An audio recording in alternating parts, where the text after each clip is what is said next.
Biosensor for lead detection in environment.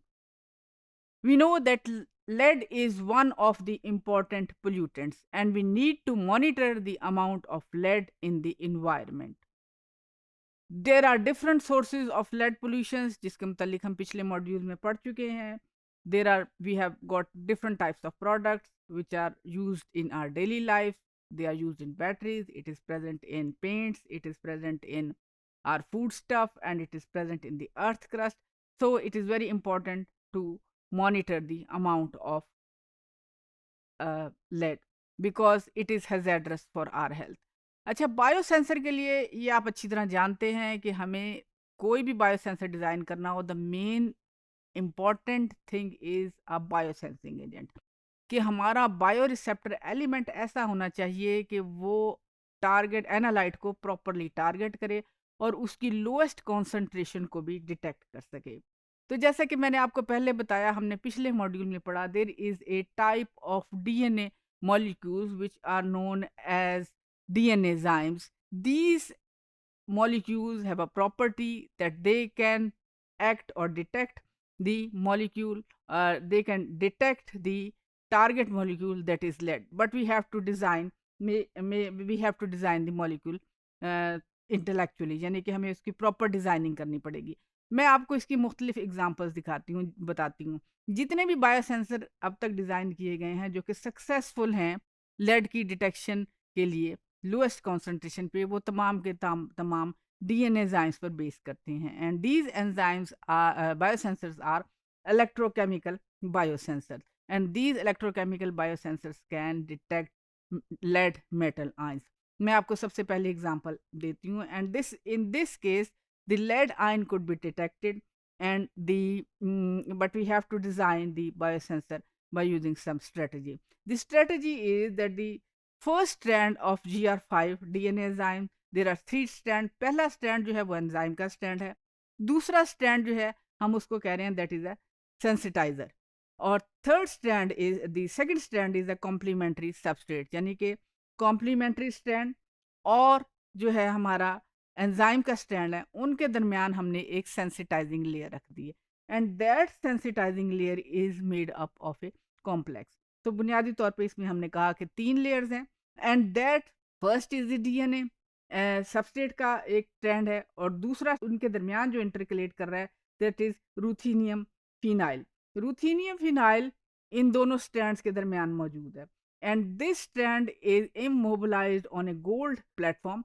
And what happens is when there is a lead ion, it binds with the DNA enzyme. As a result, the structure of this complex is opened. यानी कि जब अगर यहाँ पे DNA lead ion मौजूद होगा, वो DNA के साथ बाइंड करेगा, और बाइंड करने के नतीजे में जो हमने ये कॉम्प्लेक्स या स्ट्रक्चर बताया था वो ओपन हो जाएगा. And there will be change in the electrochemical properties, and these electrochemical properties will indicate that the lead is present, और फिर उसको आप कन्वर्ट कर सकते हैं डिफरेंट सिग्नल्स को to the different amounts of the lead. अच्छा, तो this is the one example for the electrochemical detection. We can also fabricate another type of biosensor in which we can detect the amount of lead. उसमें बुनियादी तौर पे ये है कि हम सिर्फ एक स्ट्रैंड यूज करेंगे डीएनए का, and we look for the changes, कि यानी कि अगर डीएनए में जो है वो लेड आयन के साथ बाइंड करता है, तो उसकी जो है कॉन्फर्मेशन चेंजेस जो है क्या आती हैं, और जो ही कॉन्फर्मेशनल चेंजेस आएंगी उसके नतीजे में इलेक्ट्रोकेमिकल सिग्नल्स जनरेट होंगे, and then we can detect that the lead ion is present. Basically इसमें वही है कि फंक्शनल डोमेन एक होना चाहिए हमारे पास जिसमें 15 डीऑक्सी ऑक्सी न्यूक्लियोटाइड्स हैं, और उसके साथ जो है हमारे पास सबस्ट्रेट रिकग्निशन साइट है.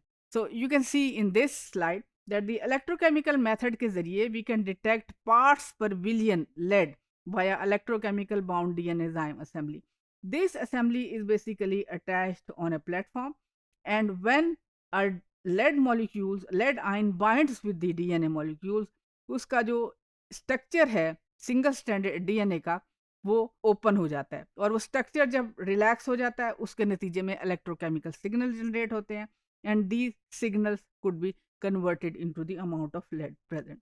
So this was the second example. There is an other example in which we say that is the light up biosensor with good sensitivity. अब जैसा कि मैंने आपको पहले बताया कि हमें ऐसे जब भी हम बायोसेंसर डिज़ाइन करते हैं तो हमारा जो है रिसेप्टर एलिमेंट बहुत स्ट्रांग होना चाहिए। तो इसमें इस टेक्निक में क्या किया गया कि सबसे बेहतर या इसकी पावर बढ़ाने के लिए we use a technique that is SELEX, जो हम पिछले मॉड्यूल में पढ़ चुके हैं, that is systematic evolution of ligand by exponential enrichment. इस टेक्निक को इस्तेमाल करते हुए मुख्तलिफ डीएनए फ्रेगमेंट्स को टेस्ट किया गया। उसमें से जो हमारे पास बेहतरीन डीएनए फ्रेगमेंट्स आए उनको यूज़ किया गया, and these DNA fragments were used for the release of photon. बुनियादी तौर पे क्या किया गया, जो बेहतरीन डीएनए सीक्वेंस हमारे पास आया उसको हमने एक क्विंच स्ट्रैंड के साथ अटैच कर दिया। ये कॉम्प्लेक्स जब बन गया and when there is a lead molecule, lead atom, lead ion, जब उसकी इंटरेक्शन लेड के साथ हुई, लेड की इंटरेक्शन होने के नतीजे में जो है हमारे पास एक सिग्नल जनरेट हुआ। अगर लेड नहीं है तो this the complex remain intact, complex में क्विंचिंग नहीं हुई, लेकिन जब लेड मौजूद हुआ तो उसके नतीजे में क्विंचिंग का प्रोसेस हुआ। So we have discussed all these methods in our previous module. So I am not going to details of this methodology. तो बहरहाल कहने का मतलब ये है कि क्विंचिंग स्ट्रैंड जो है वो लेड की प्रेजेंस में जो है एक्टिव हुआ और उसके बाद जो है हमारे पास एक सिग्नल जनरेट हुआ। So this is the simple method. Another method is the simple lateral flow biosensor for rapid detection of lead. और इस डिटेक्शन मेथड के ज़रिए हम सेमी क्वांटिटेटिवली लेड की अमाउंट को डिटेक्ट कर सकते हैं, and it goes up to 25 nanomoles and it takes about 15 minutes. So what happen is in this case we again use a DNA based molecule, and the DNA based molecule की इसमें खास बात क्या है, that is G quadruplex structure, यानी कि इसमें 4 G's मौजूद हैं, and what happen is when there is a lead ion present, in the presence of lead ion there is a change in the colour. अगर लेड आयन नहीं है तो colour में चेंज नहीं होगी, स्विचिंग ऑफ रहेगी, और अगर लेड आयन मौजूद है तो कलर में चेंज आ जाएगी, and we can detect this change by naked eye. So this is another example of simple biosensor by using the R N enzymes. तो कहने का मतलब ये है कि लेड डिटेक्शन के लिए जो मोस्ट पॉपुलर या मोस्ट फीजेबल टेक्निक है that is the use of D an enzyme. उसकी वजह ये है कि हमें लेड की बहुत कम कॉन्सेंट्रेशन डिटेक्ट करनी है, and these molecules are simple and easy to generate and they work very well. अच्छा, अब इसके साथ हम इसको रिवाइज करेंगे इस मॉड्यूल को। हमारे पास कुछ रिलेटेड क्वेश्चंस हैं। तो what is the limit of lead in juvenile sample, यानी कि बच्चों के सीरम सैंपल में कितना लेड मौजूद होना चाहिए, क्या लिमिट क्या है कि उससे ज़्यादा नहीं होना चाहिए।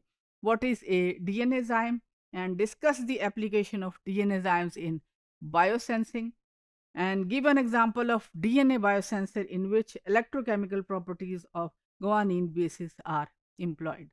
And what is the role of ruthenium phenyl complex in a DNA based biosensor for the detection of lead.